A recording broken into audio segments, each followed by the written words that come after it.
Nestled between 3 theme parks, a water park, and a mall, lies 11 hotels. Hotels that were built out of a partnership between 2 parties and designed in a way to provide a beautiful yet seamless experience to maximize revenue and cater to a variety of different guests.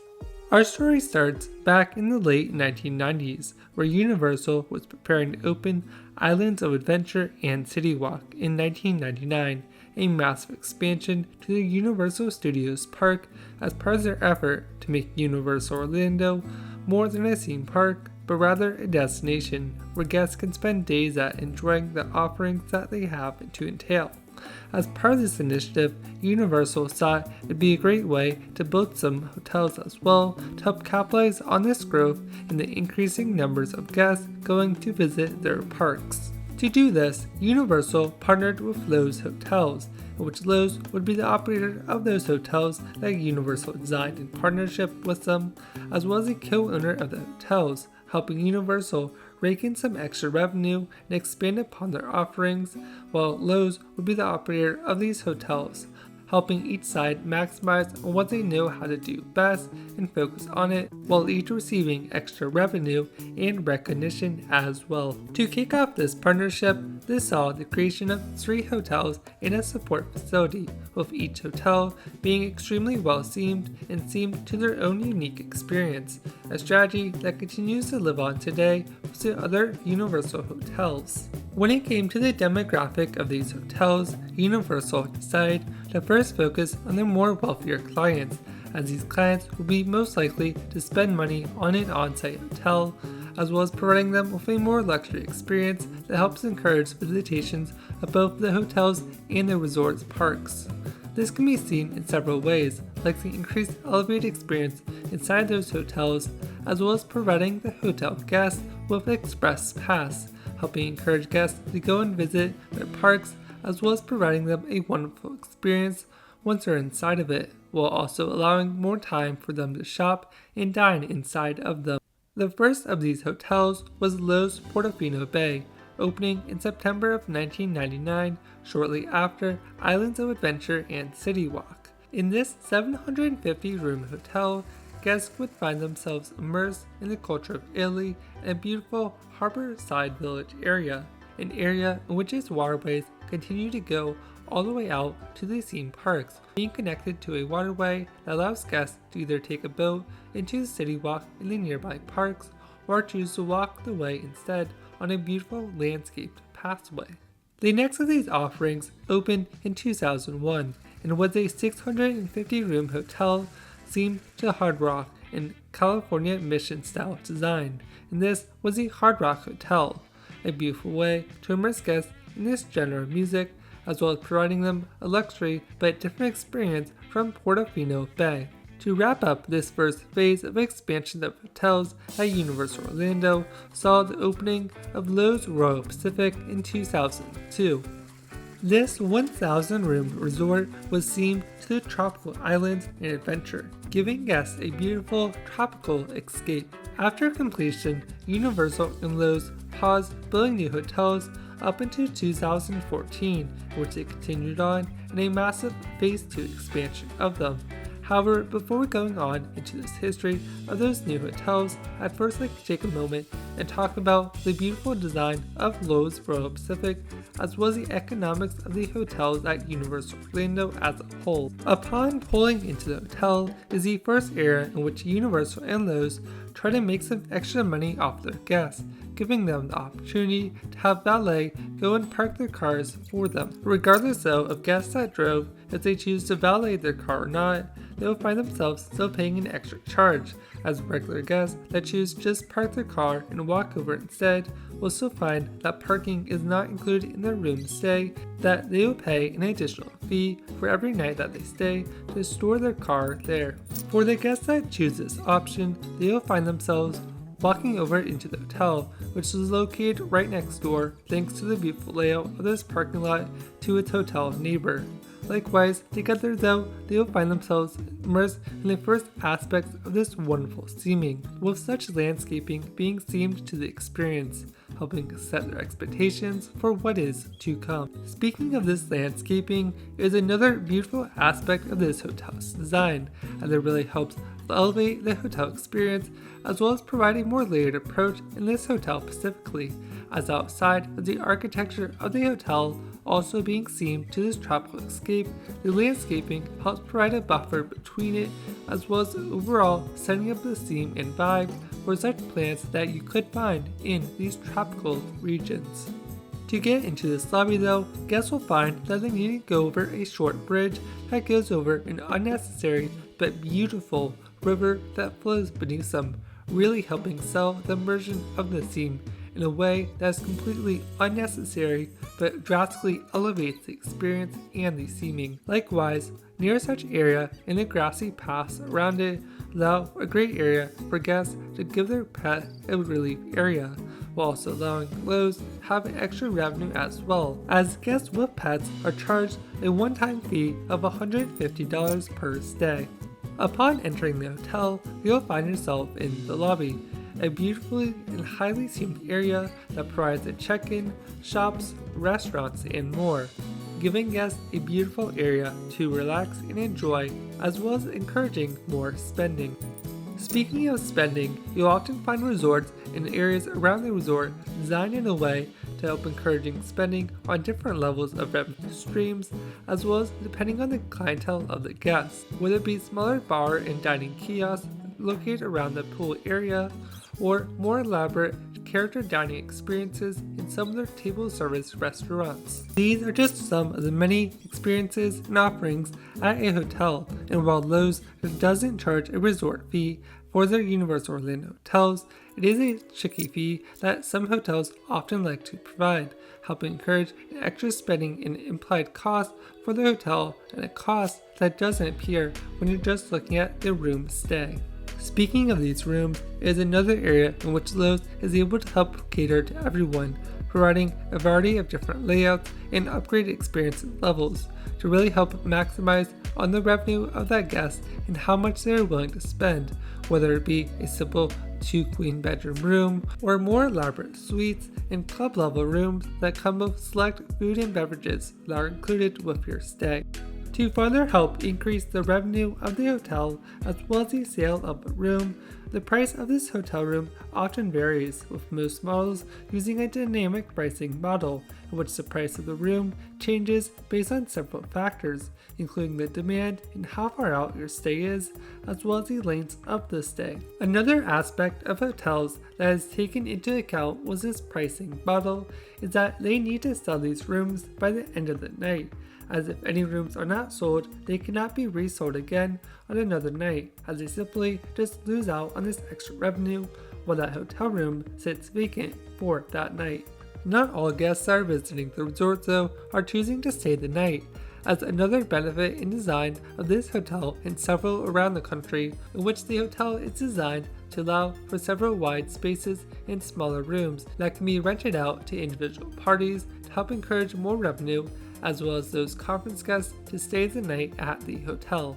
Upon the success of the early hotels at Universal Orlando, they decided to greenlight even more hotels, starting in 2014 with Phase 2 of this expansion, an expansion that saw the number of hotels drastically increase at the resort, as well as some providing hotels to even more income streams of families going to visit. Before continuing on to the Phase 2 expansions of the Universal hotels at the Orlando destination, I'd like to ask you to please consider hitting the like and or subscribe button, as these videos take a long time to research and make, and doing so is a free and great way to help support and encourage the growth of the channel. In addition to this, if this video gets 25 likes, I will do a similar video tackling the history and economics of the Disney Cruise Lines. Going back to Universal and Loews Hotels expansions with Phase 2, when it came to this expansion and next phase of the Universal Orlando hotels, we first need to go gather some history when it came to Wet n Wild, a former water park that was acquired by Universal in 1998, in which they continued the lease and then bought out the whole park as well as the nearby 50 acres of land nearby it for $30.9 million. During this period of Wet n Wild, Universal got to put their foot in the water of what it takes to operate a water park and the amount of revenue and how profitable it can be if done right, as well as getting a better understanding of the operational issues and strategy behind it, stuff that they would take with them when they would eventually demolish the water park to make way for a brand new one located down the road to help decrease the overall competition, as well as to build a more modern water park that is up to their park standards. Likewise, by demolishing the former water park, allowed Universal a bigger plot of land for them to develop 2 brand new hotels coming to the resort, a topic that we will tackle up later on in the video. Before opening hotels on this plot of land, Universal decided to build up and develop more of their nearby land that was closer to their existing resort, help increase its value overall, as well as provide a more strategic placement. The first of these resorts was Universal's Cabana Bay Beach Resort, a resort that was themed to the 1950s and 60s beach aesthetic of the Florida beach resorts, while also allowing an extra 1,800 rooms to the resort overall. This hotel was then followed up in 2016 with Loews Sapphire Falls, a beautiful Caribbean-inspired resort, a way to add an extra 1,000 rooms to the Orlando area, as well as a great mix between the cheaper alternative of Cabana Bay and the more expensive resorts at Universal Orlando, helping provide a great middle ground. In addition to these brand new hotel rooms, Universal also used this opportunity to help capitalize on their profitable and lucrative conference center area, drastically expanding and connecting it to their existing one located in Loews Royal Pacific via a bridge that goes over a road. This middle ground was then expanded farther, with Universal's Cabana Bay Resort being expanded, helping add an extra 400 rooms to provide a more luxury experience at the resort that is also more of a middle ground, whilst providing a beautiful upgrade experience in which guests can pay extra to have a room that overlooks Volcano Bay, Universal's new water park. Outside of this upgraded room option, as well as providing more interior hallway rooms for Universal's Cabana Bay, Universal was able to drastically increase the value of Cabana Bay and their nearby hotels, as guests at Cabana Bay had the option to go and walk next door to Universal's Volcano Bay via their own separate entrance. This middle ground between the middle ground and the cheaper side of things was then expanded even farther in 2018, 1 year after Cabana Bay's expansion, in which Loews and Universal saw the opening of the Ventura Hotel, a hotel that was conveniently squeezed between Loews Sapphire Falls and Loews Royal Pacific, a hotel that offered 600 rooms in a beautiful, small yet elegant tower. On top of this tower, guests will find a rooftop bar, an option that is open to all guests to come and visit, and is a great way to help increase the sales of the resort overall, as such rooftop bars are now becoming a common staple in several iconic locations and cities, as they are a great way to help make the bar more of a destination, as well as providing a more luxury view and experience to it. For example, recent hospitality reports have shown that rooftop bars have drastically increased sales, with some performing 30% more revenue per square foot than their ground level options. Another smart and strategic move that Ventura pulled that can be seen at some of the other Universal Orlando hotels is that it has a parking deck, a way to drastically increase the overall amount of parking spaces available in a plot of land, while doing so in a way that provides a much smaller plot of land than it would be if it was all flat level parking. Speaking of the squeezing between areas, this area specifically saw the expansion of the river that connected Loews Royal Pacific to include the new Sapphire Falls area, which opened alongside Sapphire Falls in 2016, but also allows a great option for Ventura guests, as it is a short walk away in which they can find themselves on a boat and off to the rest of the Universal Orlando Resort. However, they could also choose a walking path that also includes Cabana Bay and continues that beautiful theming and landscaping set when the original hotels first opened. Not all these hotels, though, could be as close. This was first seen in 2019, in which Universal built Universal's Endless Summer Resorts, as well as Dockside the next year later, with Surfside opening in 2019 with 750 rooms, and Dockside opening in 2020 with 2,050 rooms, helping provide a cheaper alternative when it comes to a stay at Universal Orlando Resort. To help combat the farther walk and separation between their existing resorts, Universal offered, like the rest of their other hotels, a bus transportation system, a complimentary option to quickly shuttle guests between the hotel and the resort offerings. With the completion of this offering, saw the completion of Phase 2 as the new hotels offered at Universal Orlando. However, that would not stop them when it comes to future growth, as they had big plans down the road, as in addition to the transportation system needed to help shuttle guests between the hotels and their city walk and existing theme parks, they would soon need a massive expansion to it, an expansion that came with all new electric buses to help transport guests over to Universal's Epic Universe, a brand new theme park that opened in 2025 and also came with the addition of 3 new hotels as part of Phase 3 of the expansion to the Universal Orlando Resort. Located next door to the theme park but slightly farther from Helios Grand was 2 hotels. This was Stella Nova and Terra Luna, hotels that each opened in 2025, with Stella Nova opening in January and Terra Luna opening on March 25, each of which are themed to that space and galactic style of Epic Universe. Both of these hotels help offer a nice moderate offering to the hotel lineup, while also immersing guests in a space theme, helping set up the story and vibe for what is to come in Epic Universe. Another smart move that Universal employed in Terra Luna and Stella Nova is that both of these hotels employed a similar aesthetic, like Endless Summer did, to help increase the return on investment of the overall property. Likewise, both of these 2 hotels, as well as the former Endless Summer ones, both utilized a prefabricated concrete method, a way in which concrete was poured off-site into molds and then quickly assembled and built into place like Legos once it arrived onto the construction site. This is a great way to both decrease the cost of those buildings as well as decrease the time that it takes to build them.